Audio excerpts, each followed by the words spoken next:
Today I want to talk about wheel speed traction control with Holley EFI version 6. I talked about in one of my previous videos that there's some new features like the advanced table rev limit offsets that allow us to do some new things that we weren't able to do in the previous versions as far as traction control. So the first thing to do when setting up wheel speed traction control is to get a wheel slip percent.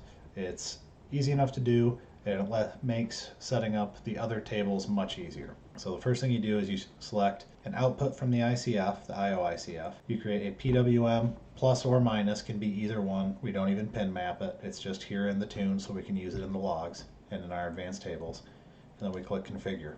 Don't need to configure anything here. The only thing we need is the PWM table. This one's already set up.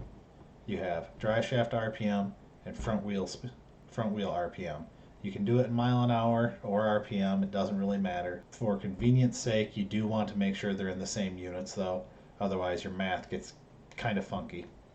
I typically prefer mile per hour, but this tune is actually someone's already set up. I'm just helping out. He actually lent me the tune and the log so I could use them for the video. But mile an hour is just simpler because there's no conversion units. In RPM, you'll see that the y-axis and the x-axis are quite a bit different, and that's just due to the difference between the rear gear and the tire size.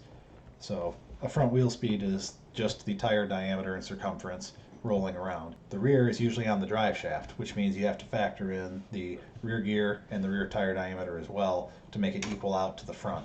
I actually have a spreadsheet that I will try to link in the description if I can find a way to upload it and make it available to everyone that calculates the X and the Y, and I'll probably put that up on the screen and show it here in a little bit as well. So to recap, we now have a wheel slip table as a PWM output. We have X-axis is drive shaft RPM, Y-axis is front wheel speed. What'll happen is anytime your front wheel speed starts to accelerate without the rear, you'll run into this way of the table, so it'll run to the right, and you'll see that it creates a percent, 14, 25, 33% slip. And we'll take this value and we'll use it in our advanced tables here in a little bit. One last bit of info, it does matter quite a bit. In a perfect world, with zero slip, everything's calculated perfectly, your RPMs line up, you'll ride right through the middle of this table, right on these zeros. But as you roll through this little corner right here through these 4 cells, it will interpolate. So we do 4-cell interpolation, which means if I'm in the middle here, it's going to take the average of these 4 cells. So minus 12.5 plus 12.5, that averages out to 0. 0 and 0 is 0. If this value is 0, well, I'm going to average out to something like 4% as I travel through here. I'm making up numbers, someone correct my math if I'm wrong on that. But the important thing is make sure they're equal all the way across like that, otherwise you'll get some false slip readings or anti-slip, which is, technically impossible. Well, not technically impossible, but very, very unlikely the front wheel speed is going to exceed the rear. So now that we have the wheel slip, we can go over to an advanced table and we can set up some things to do with it. This tune, again, is already set up. We have a timing offset versus front wheel speed and wheel slip. It's set to activate on the air to water input. That's actually a switch he uses to arm everything before the race. As he rolls in sometime before pre-stage, he'll flip the air to water on to enable it. And then he also has the front wheel speed must be above 1100 RPM. And that's just to make sure at the beginning of the run when the wheel might be off the ground that it's not trying to activate the traction control. And then you can see the table values. We have this wheel slip percent. This is just from our PWM table. And then we have the front wheel speed for the x-axis. And you can see that as front wheel speed increases, we're more likely to take some timing out or more timing out. And there's actually right in the middle here, there seems to be a soft spot. That looks like, if I were to guess, he's got that 1100 RPM on. So right here is where he's actually tuned the table to make it less aggressive.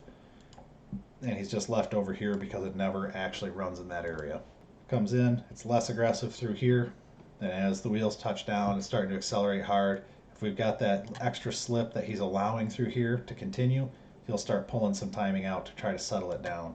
So basically he'll allow a little wheel speed, and then if it sticks around, he gets aggressive and gets rid of it. At least attempt. So This is all well and good. This is what we've always done. We've been able to do this since version 4 software. The new thing with version 6 is we can now do a rev limiter offset. So this is another traction control table. You can see on this one, wheel slip is actually the x-axis, and we have engine RPM on the y-axis. And then we have an offset to RPM here that is basically taking our main rev limit RPM and subtracting from it. So what you'll see is at 7,600 with 8.5% slip, it's going to subtract 400 RPM from the main rev limit. So what does that mean?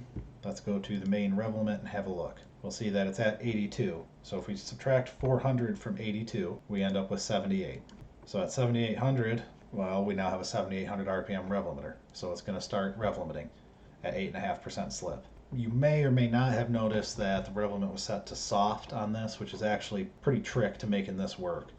With the soft type rev limiter, the low RPM that's set at that 8,200 is when we start to rev limit and drop the least amount of cylinders in the least aggressive way possible. And then we ramp up to the high RPM, which I believe was 86 on this one, and that will be the most aggressive, drop the most cylinders possible. So you'll see that if the engine was at 7,800, and we start dropping a cylinder and the wheel slip doesn't decrease and the engine RPM's hanging out at 7,800, it will continue to decrease the rev limit and run itself harder into that cylinder cut to help try harder and harder to drop the wheel speed back down. So now we got the log open from that tune. I'll show you how it went, how it looks in the data logs, so you can kind of get an idea of what to expect, what to look for, and how to use this. First and foremost, this is just your standard drag strip pass. This is him on the two-step, this is his launch, there's the gear shift, there's the run. And you can see out here, looks like it's got a little bit of some sort of bump in the RPM.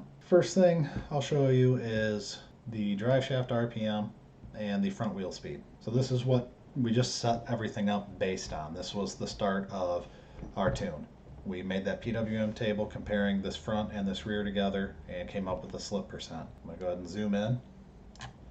And you can see that green is the front wheel speed, that it comes up and stops here and starts to actually go backwards and then catches back up and does that again. That's the front wheel off the ground. So that's what that will look like, is it'll come up or stay flat, stop accelerating and actually start slowly decelerating and then pick back up whenever it touches the ground. And we can see in the tune he had that 1100 RPM setting on it. So if we go here, we'll see that he's at 963. So you can tell he's probably done this once or twice. He knows that somewhere around that 1100 RPM is where he can guarantee the front wheel's down, going to stay down, and it's a real reading he can trust for his wheel slip percent. Let's look at the wheel slip, and we can see that wheel slip goes up, comes back down, and goes back up in line with those. And then out here we can see there's just a whole bunch of dithering and a little bit of action happening. You can see that through here there's a little bit, through here some. You can see there's two big ones here. We can actually see that this big one lines up with a dip in RPM. The next thing we can do is we can pull up our TC roll table timing. That was his table that was the timing versus wheel slip, and we can see that it's pulling timing through these areas. And the way that looks on the actual timing, we can pull up his ignition timing and his base timing. These are, and let me go ahead and get rid of TC roll here for you. The ignition timing parameter is timing delivered to the motor. That's this blue line. You can see that on the two-step he was pulling timing to help it spool and keep it steady.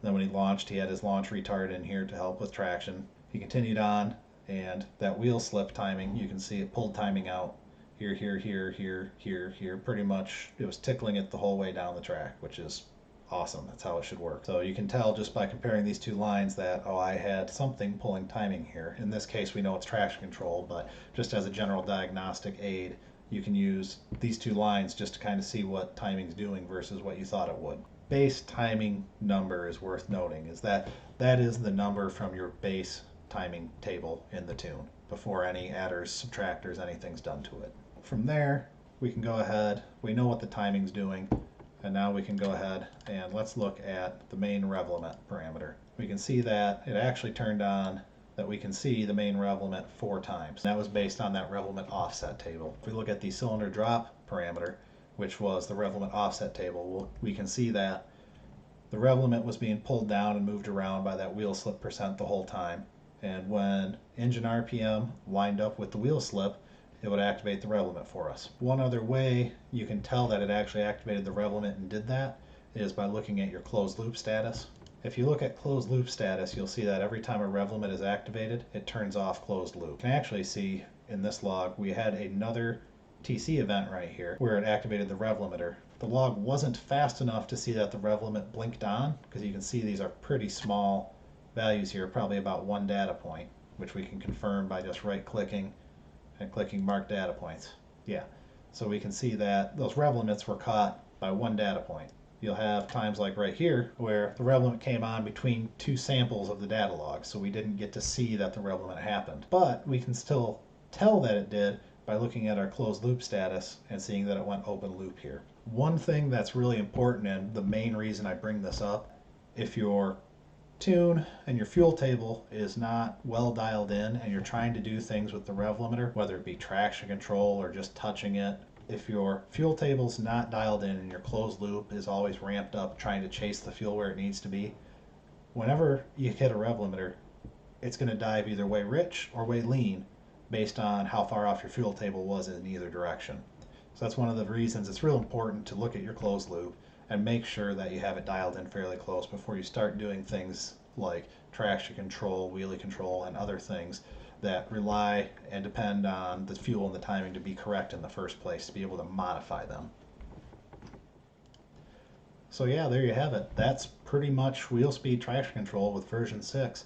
We covered how to do the timing, how to do a boost offset, and then the rev limit offsets to activate the timing or activate the traction control. If you have any questions, please let me know. I'm always looking for feedback and ways to improve. Otherwise, have a great night. Enjoy.